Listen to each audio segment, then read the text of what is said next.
Now, Jim, let's talk to him. Jim, you're on the air. Go right ahead, sir. Good morning, sir. How are you? Jim, great, thank you. And yourself? Good, thanks. That's good. I just want to talk about the North Spur that Cabot Martin raised. The unstable piece of real estate there that he thinks might have a devastating effect on the Muskrat Fall development.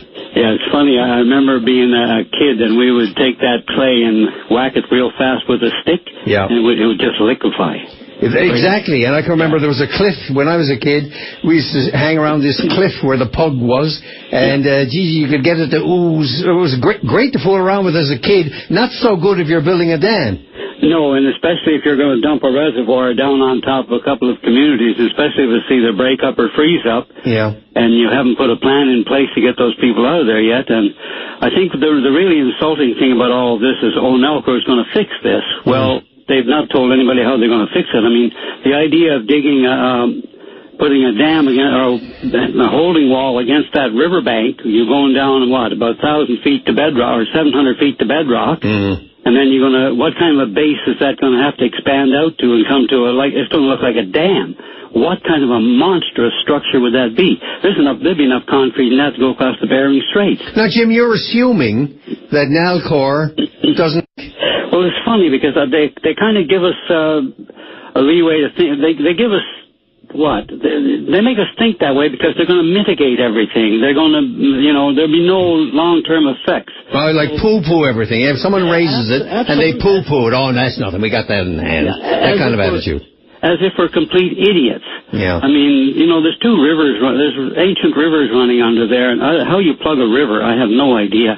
But that is the question. And there's only about a quarter of a kilometer of space across that gap from the edge of where the last collapse was in 78 or whenever it was. And as soon as that dam gets up against it, they can put all the pumps in there they want. I mean... Now, Jim, I assume that in the Upper Churchill they had some challenges that they met, much to the benefit of Quebec, if you get my drift. They came in under budget or met, the cost estimate was met, and they have been thriving. Churchill Falls Corporation has been thriving ever since, or have I got something? So I guess they met the challenges there. Why can't they do that in the Lower Churchill? Well, I certainly couldn't answer that question. And you're right, they did this, but don't forget these were different types of engineers. Types of engineers. What am I saying? This was a different thing. They were building on different ground. Now, higher ground is different than lower ground. Yeah. But we can't get into that because we don't know the wherewithal of the soil. All we know is what we're looking at here. The upper portion, of course, they took the whole plateau. It was flat and it was mostly rock and sand, like you'd see if you dug into it. It's glacial till, or moraine is what it is. So then there's giant boulders in there. Some of those boulders are as big as houses. And you're saying there's about 700 feet of unstable soil, pug, moraine, you name it, resting on the bedrock in that area. Well, that's what they found when they drilled into it from the time that the U.S. Marine Corps engineers drilled into it till today. So now, if I say, Jim, my God, I don't know anything about this. I'm not an engineer. I hardly know how to use a pick and shovel, let alone design a dam for the Lower Churchill. But I would trust the engineering fraternity to come up with some solutions to these problems that, in fact, work. Would you say that I'm being naive? No, but I'd say no, of course not. You're saying you're going to trust their proposed solutions. It might not be a solution. Now, I heard that boy from Munn who said he was something to do with engineering. He proves what Cabot Martin put up there. Yeah.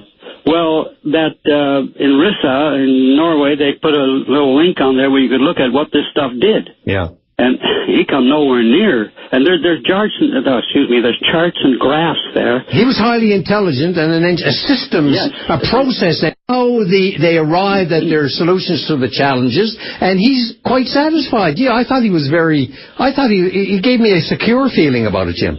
Yes, but if you're camped on the river and you hear a boom some night, and we've done this, and you go back next year and you see about 5 miles of banks slumped down, you wonder, okay. Gotcha, yeah, I know. The information you're looking at, this guy's behind the desk, he's I know. a great academic. As always, the academics are sorted out by reality, and that's experience if they can talk. And it's not like it's never happened before in the history of the world. Listen, Jim, I got to say goodbye. I got to go to another caller, but you're welcome to raise these issues and push it further in shows in the future anytime.